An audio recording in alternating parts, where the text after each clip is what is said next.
My foot slipped into nothingness, stepped right into thin air over the creek. I slammed into the water, gasping, trying not to scream as pain shot up my leg. No sound allowed, not during a ghost coffin funeral. But then something grabbed me, my right ankle, like an icy hand clamping tight, dragging me under the murky water. I panicked. They pulled me out, soaked, shining a flashlight on my leg. And there it was, a mark, black as ink, like a charred handprint wrapped around my ankle, clear as day, on my skin, just like it was on Old Man Abernathy. Hey everyone, I'm the Razor Storyteller, been sharpening straight razors and catching life's rawest confessions one client at a time.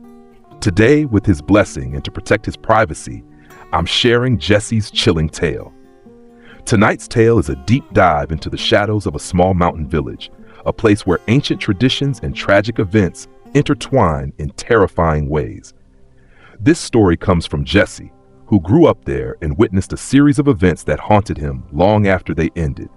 Our village was high in the mountains, tiny, isolated, and the most beautiful woman there, she was also the one everyone called crazy. Her husband David was a hero. A few years back, there was a landslide on the mountain.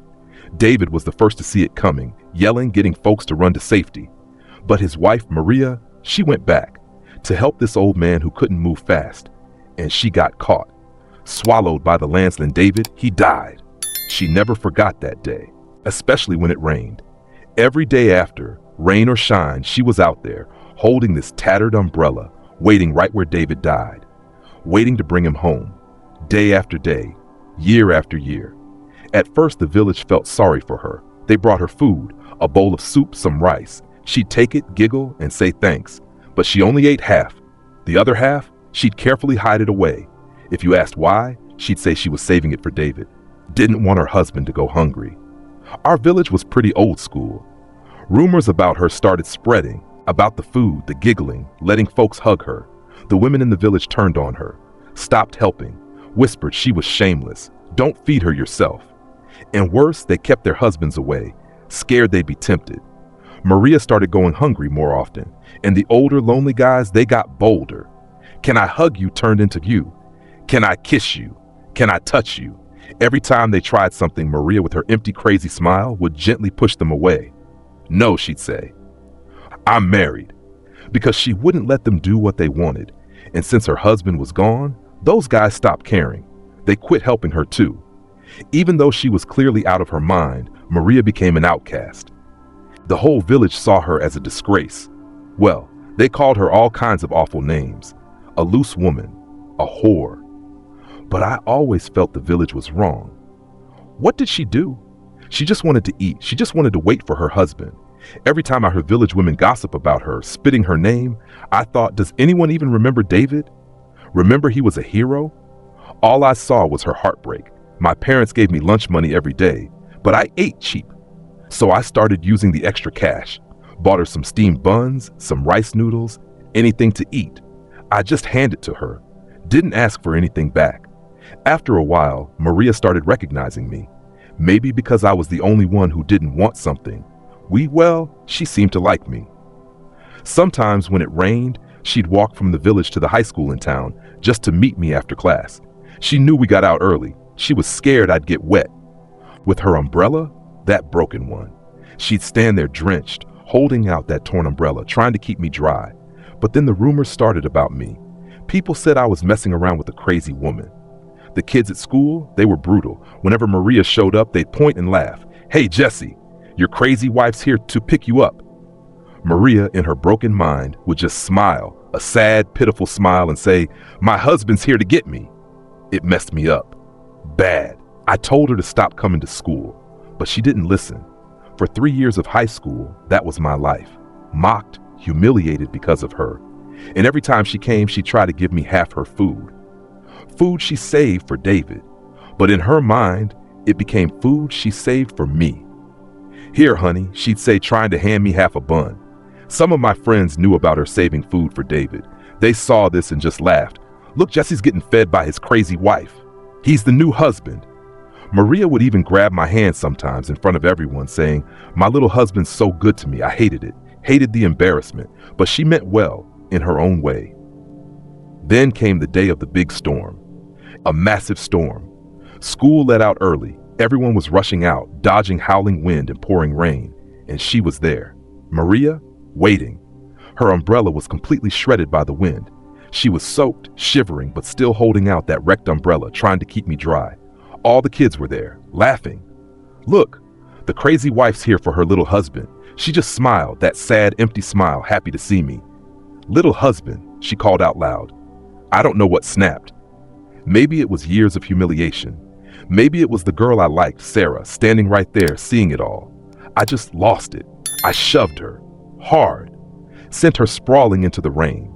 Get away from me, I yelled. Have you no shame? Your husband was a hero, and you're here, disgracing him. Why don't you just die? Those words were pure anger spilling out. But yeah, part of me meant it. It was the first time she stopped smiling at me. She just lay there, staring at me with a horrified look. Trembling, she got up slowly, but she still reached out, pushing that broken umbrella into my hands. Then, terrified, she just ran into the storm. As soon as she was gone, I tried explaining to Sarah, tried telling her Maria was sick, that I didn't mean it. But Sarah just turned away. I used to like you, she said, but seeing you treat her like that, shoving a crazy woman, it's disgusting. I could never be with someone like that. And she walked off. I stood there, burning with shame and anger, holding that broken umbrella, walking home in the rain, crying for the humiliation, for years of it. But as I got near the village edge, near the road up the mountain, I saw her, standing there in the wind and rain, waiting, shaking, drenched. But when she saw me, she rushed forward, trying to hug me, checking if I was cold. Rain plastered her clothes to her skin, and in that moment, soaked, trembling, she looked so beautiful. More beautiful than anyone, even Sarah. The rage from Sarah's rejection still boiled in me, and seeing Maria there, waiting for me, offering comfort even after I screamed at her, I grabbed her, pulled her into a hug. At first, she thought I was just tired, tried to pull back, tried to take off her wet clothes to give me. But then I kissed her. Everything changed. That wild look in her eyes, it cleared for a second. She pushed me away, shaking. No, I'm married, she cried, now terrified. But I'd gone too far. The fury, the shame, the pity for this woman, it all twisted inside me. I'm your husband, aren't I? I growled. You always call me your little husband. I couldn't stop myself. Dragged her into a small grove by the road and did it. When I saw her crying, tears mixing with rain like a scared child, a wave of guilt and horror crashed over me. What had I done? What had I done? Back home, I couldn't forgive myself. The pain of what I'd done haunted me. I told myself, if it rained again and she came to me, I'd apologize. Right away. I'd save some money. I'd take her for a real meal, a good one. But I never got the chance to apologize. The very next day, it poured again. And Maria, something happened to her on the mountain. The path was slick with rain. She must have lost her balance, slipped, fell down the hillside. By the time someone found her, she was dead. I didn't even know if she was coming to see me again, or just wandering. I'll never know if she could have forgiven me. I didn't see her when I got back from school that day. Just thought she'd found somewhere to wait out the storm. When they brought her body back to the village, I saw her, bruises all over. It sent me running home, just sobbing. I hated myself. I didn't even get a chance to say sorry. Maria had no family left. For a moment, the villagers seemed to recall David's sacrifice. Everyone chipped in a little money, decided to bury her. Not enough for a big funeral or even a new coffin. The decision was to lay her with David in his grave. Burying someone with no kin, no proper ceremony. In our village, they call it a ghost coffin burial. It's done late at night, quietly. Usually young folks handle it, but no one wanted to touch this one. The villagers just gave a bit more cash. Got some older, lonely men to do it. I volunteered. Felt like it was the least I could do. My mom was furious, screaming, Why? Why are you carrying a coffin for that woman? I broke down and told them everything, about the money, the food, school, the storm, what I'd done. My mom called me trash, said she'd raised a monster. My dad just told me to make it right, to go do it. The village custom for a ghost coffin burial is strict. No big rituals. It happens between 11 p.m. and 1 a.m. The hour of the dead. Silent, no noise, no crying. Just carry the coffin. The only sounds allowed are the swan horn and burning paper money, just to warn any living nearby to steer clear. Midnight. The village was hushed. Every door, every window, locked tight. I carried Maria's photo. Old man Abernathy, one of the elders who found her body, led the way, playing the Suona and holding paper money. Then me. Behind me, two younger guys carried the coffin. Abernathy didn't play a tune, just single, long, mournful blasts on the Suona, telling anyone in the alleys ahead a ghost coffin's passing. Stay away. We left the village, had to cross this little creek to reach David's grave. It's shallow, narrow. We crossed it 1,000,000 times, easy. But tonight, no moon, pitch black, couldn't see your hand in front of your face. I held the photo, following the sound of Abernathy's Suona guiding us. And I don't know why. Suddenly, I stepped into nothing. My foot just hit empty air over the creek. I crashed into the water, gasping, choking down water, pain shooting up my leg. But I didn't dare scream. Couldn't. A ghost coffin, burial, no sound allowed. Don't disturb the dead. Maria, I just wanted her to rest. As I sputtered in the creek, that feeling hit again. Something pulling, hard, on my ankle, dragging me through the water. The coffin bearers yelled in shock, gently set the coffin down, rushed over, hauling me out. I coughed up water. Abernathy shined his flashlight on me. "Jesse, you okay?" "My ankle." I choked out. Something grabbed my ankle. He aimed the light down, and that's when we all saw it. A mark, jet black, like a burned handprint, wrapped around my ankle, twisted, unmistakable. My own foot, but marked. Old man Abernathy, the elder who found Maria's body, his face turned grim, instantly. He'd seen this before. "Don't go on," he said, his voice low, serious.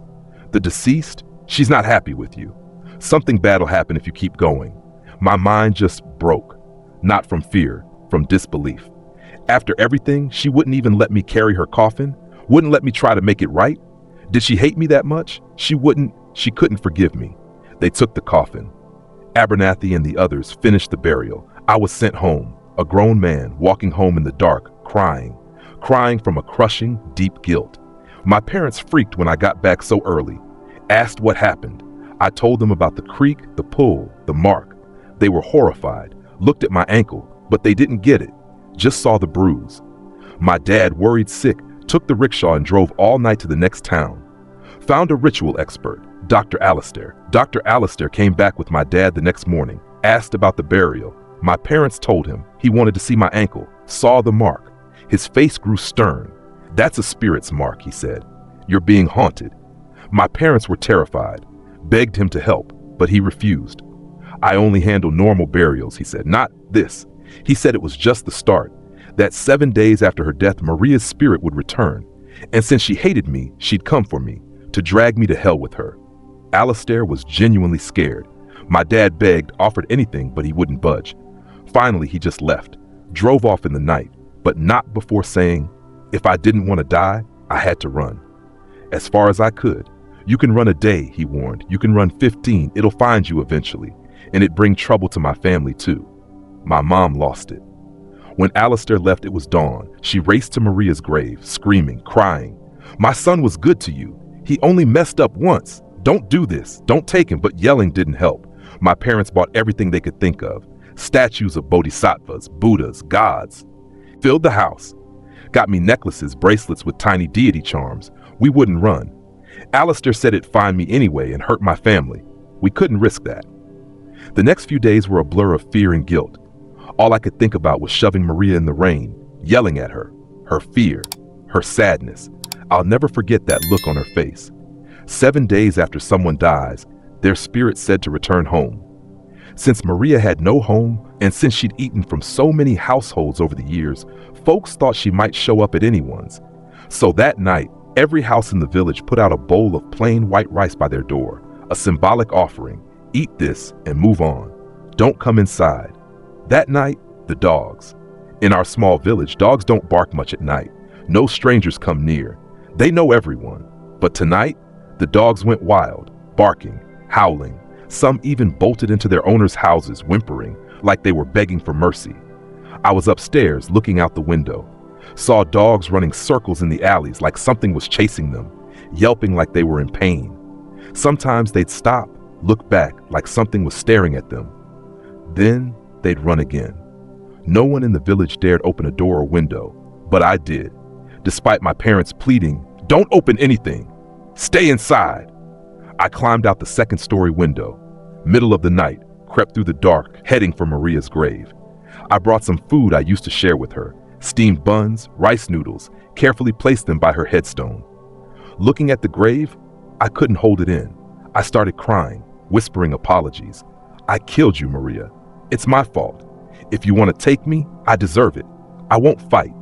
But I begged her, please, please don't hurt my parents.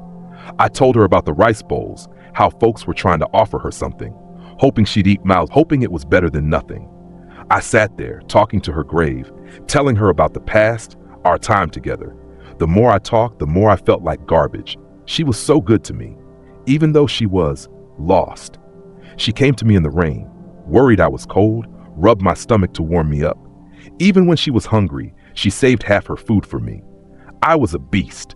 I cried until dawn. My parents found me there. My mom was terrified, so relieved to see me okay. She just slapped me hard, then hugged me, sobbing. Why are you so stupid? I told her not to worry. It's okay, Mom. The 7th night's over. Nothing happened to me. I told her maybe I'd moved Maria. Maybe she forgave me. My parents saw nothing happen that night. Took me home. But the village entrance was chaos. People everywhere. A crowd gathered around the gate. We pushed through and froze. Hanging from the big tree at the village entrance, old man Abernathy, the elder who played the swana, strung up by his own belt, just in his underwear, his tongue swollen, sticking out, eyes bulging, and on his arm, a mark, identical to the one on my ankle. There was a security camera at the years ago because things like dogs, motorcycles, even rickshaws would get stolen. Someone had called the cops. While we waited, people crowded around the camera footage. I couldn't look away. Midnight. You could see Abernathy reach the gate, but he wasn't walking. He looked dragged, like he was asleep.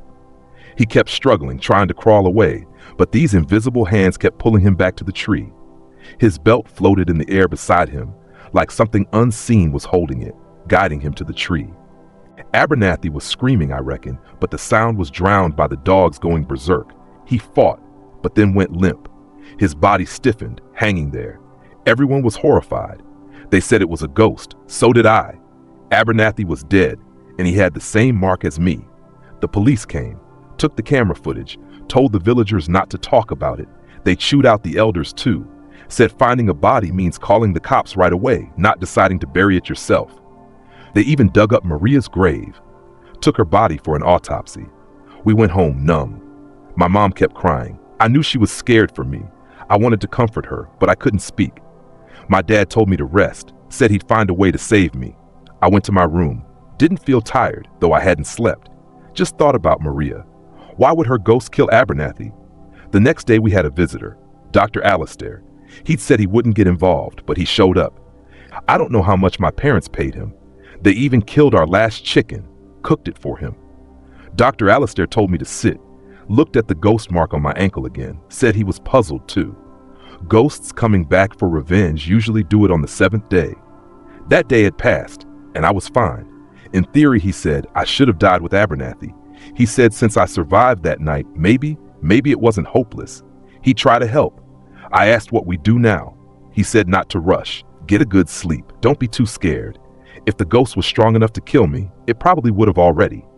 Hearing that, I felt a flicker of hope. After dinner, I went to my room, passed out till dusk. Woke up in the gray twilight, mosquitoes buzzing. Dr. Alistair came into my room. He brought a bunch of stuff. Said if Maria was a ghost, her spirit likely hadn't passed on.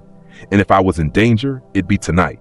He told my parents to move the bed out, clear the room, had me sitting in the middle of the floor, pulled out a bundle of small white candles, set them around me. Then he picked 3 candles, took a needle, pricked my finger, let my blood drip onto the bases of those 3. Your life candles, he called them. Told me to wait outside for a few minutes. When he let me back in, he asked why people shouldn't look back while walking at night. I shook my head. Didn't know. He explained that ghosts try to blow out your life lights. Humans have 3, one above your head, one on each shoulder. Ghosts fear the living, their positive energy. But a ghost can blow a cold gust at your shoulder. If you panic and turn to look, you create a draft, a negative gust, helping the ghost snuff out that life light, like Abernathy. Alistair was sure he'd been a victim of a light-blowing ghost before something else attacked him. but I was confused. Abernathy was dragged out while sleeping. How could his life lights be blown out if he didn't turn around? And when I was carrying Maria's coffin, I didn't look back, but I still got pulled, still got the mark. Did that mean this ghost didn't need to blow out your lights? Could it hurt you anyway? I told Alistair my doubts. He admitted it didn't fit what he knew. It went against his understanding of ghosts. But he had a plan. He said he'd hidden my 3 life lights among all the candles around me. Tonight, if the ghost came, it'd have to blow out the candles to reach my life lights. All I had to do was sit there with matches, relighting any that went out. I asked which 3 were my life candles. He shook his head, said he couldn't tell me. If I knew, I'd instinctively focus on them and the ghost would see. He told me not to panic. A ghost's energy isn't strong enough to blow out all the candles at once. I'd have time to relight them. After setting it up, Alistair left. Said it was done. This was my only shot. Tonight, while the ghost was weak, I had to talk to it, settle the grudge. He gave me a knife, said it belonged to an old bandit, killed lots of folks, carried a killing aura. If I could stab the ghost right between the eyebrows, it'd break its power. But he warned me. One chance. Missed that spot, hit anywhere else, the knife was useless. I wasn't sure I could do it. Kill Maria's ghost? After what I did? After she came back for me? All I felt was guilt.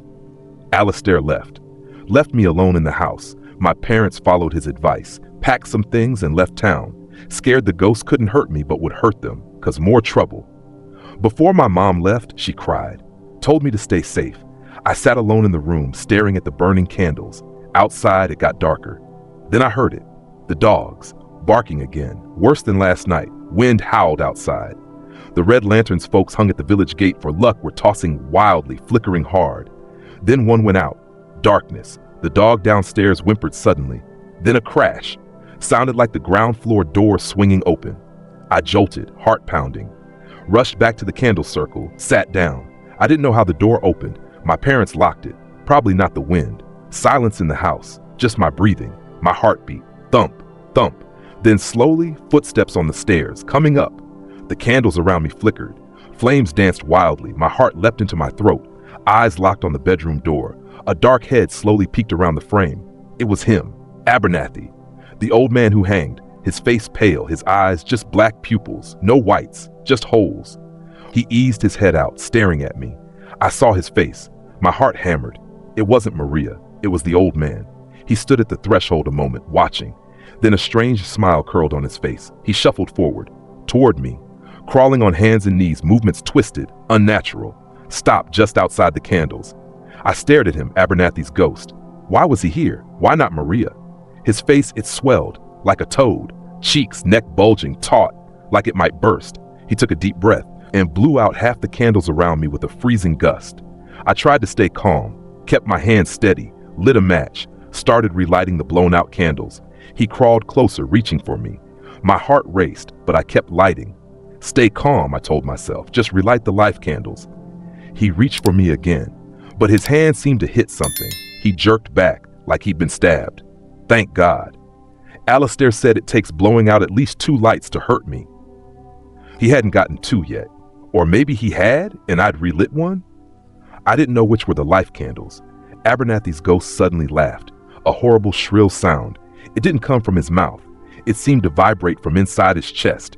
His cheeks swelled again. I started to panic. Hadn't even relit the first batch of candles yet. He blew again. Another icy gust. This time, only about a fifth of the candles stayed lit. I lost it. Fumbled with the matches. Had to relight all those candles before he blew again. He reached for me a third time. His fingers nearly touched me. But again, he pulled back, like he'd been stabbed. Thank God. Maybe at least 2 of my life candles were in that last little group, but I knew I was running out of time. Couldn't relight them fast enough. He'd blow again, and next time, I'd be dead. Then, an idea. Desperate.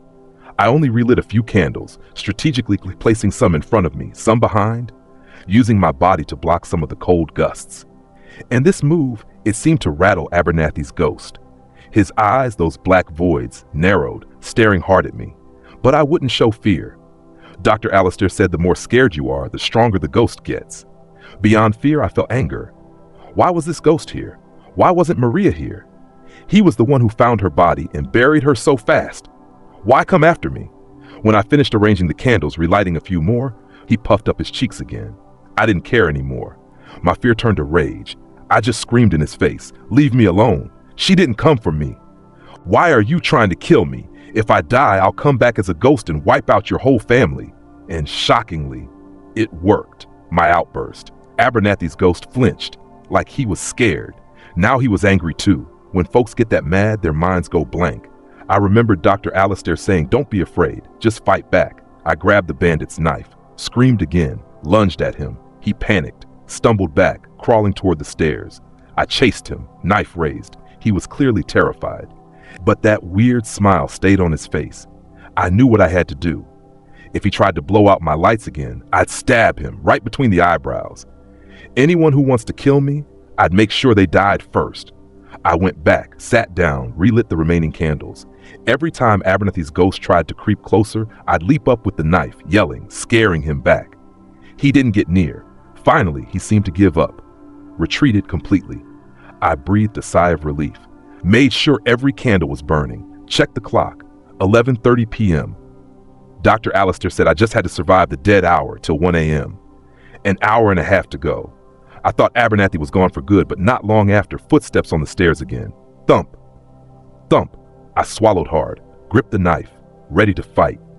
Stared at the door, but this time it wasn't Abernathy. It was his son, Thomas. Holding a bucket of water, he looked at me terrified. I was instantly on guard. "What are you doing here?" I asked. He trembled. My dad's gone crazy. I'm sorry." Suddenly he threw the water at me. And the candles, they went out, most of them, soaked. "I'm sorry," he stammered again, then bolted. I scrambled, trying to relight the wet candles. Impossible. And then the window behind me flew open. Abernathy's head was there, staring at me. He crawled through, a twisted smile on his face. That strange sound rumbled in his throat again. He slithered toward the one candle still flickering. His cheeks puffed up. I had no time to think. Grabbed the knife. Ran.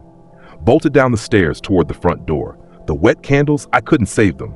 Stumbled down the steps, headed for the door, but a cold, dark gust slammed it shut. The house plunged into total darkness. I stood there, panting, seeing nothing. Fumbled for the light switch.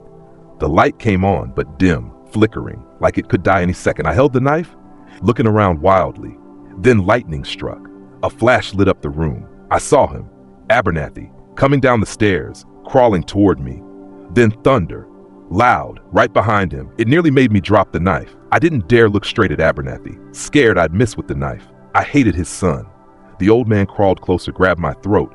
His grip was impossibly strong. I couldn't fight back. Felt myself lifted off the floor. Vision blurred, couldn't breathe. Saw black spots. Just then, the front door burst open. A shadow. Tackled Abernathy, knocking him off me. I crashed to the floor, gasping, knife still in my hand. Looked up to see who saved me and froze. It was her, Maria, drenched from rain like that day, but pale. Like Abernathy, her eyes were just black pupils. No whites. Two ghosts in my house now. They stared at each other, wary. Strange sounds came from their throats, like two beasts about to fight. Abernathy's ghost suddenly lunged, but not at Maria. At me. Maria's ghost shot forward, blocking him. But Abernathy grabbed her shoulders and bit down, hard, right into her neck. Maria's ghost screamed in pain. I lost it. I'm not blind. I could see. He was hurting her. Because of me. I sprang up, knife in hand, aiming for Abernathy's forehead. But he saw me. Grabbed Maria's shoulders, spun her around, using her as a shield. Panicked, Maria's ghost shoved him off. But a chunk of flesh was gone from her neck, and I watched, horrified as the wound healed instantly. Like it was never there. But her body started turning translucent. She grabbed my hand, pulled me toward the door. Her hand was freezing, no warmth at all. We ran out into the stormy night. I followed her, no clue where I was going. Looked back. Abernathy's ghost was chasing us. I wiped rain from my face. Looked at Maria's face beside me. She wasn't trying to hurt me. She was saving me. Again. We ran until we reached the creek, the village edge. And then I knew where she was taking me. To the cemetery. To her grave. To David's. The storm raged. Thunder. Lightning. Making the black night even stranger. We reached Maria's grave, but someone else was there. A man I didn't know, but recognized from a photo. Her husband, David, standing there watching Abernathy's ghost chase us. and Abernathy stopped, froze. He'd pursued us with such fury, but now he wouldn't come closer. David, the hero husband, just stood there, silent, watching. I wiped rain from my face, shivering. Maria's ghost suddenly hugged me, gently. "Don't be afraid," she whispered. Her embrace was ice cold, but somehow I felt so safe. I reached up, wiped rain from her face. She looked calm, like her madness was gone. Abernathy's ghost just stood there, frustrated, pacing circles. Finally, he left. Maria's ghost smiled at me at last, the same smile she used to give me. Even with black eyes, her coldness, it warmed my heart. She reached out, touched my head, softly. "Little husband," she whispered. "Are you scared?"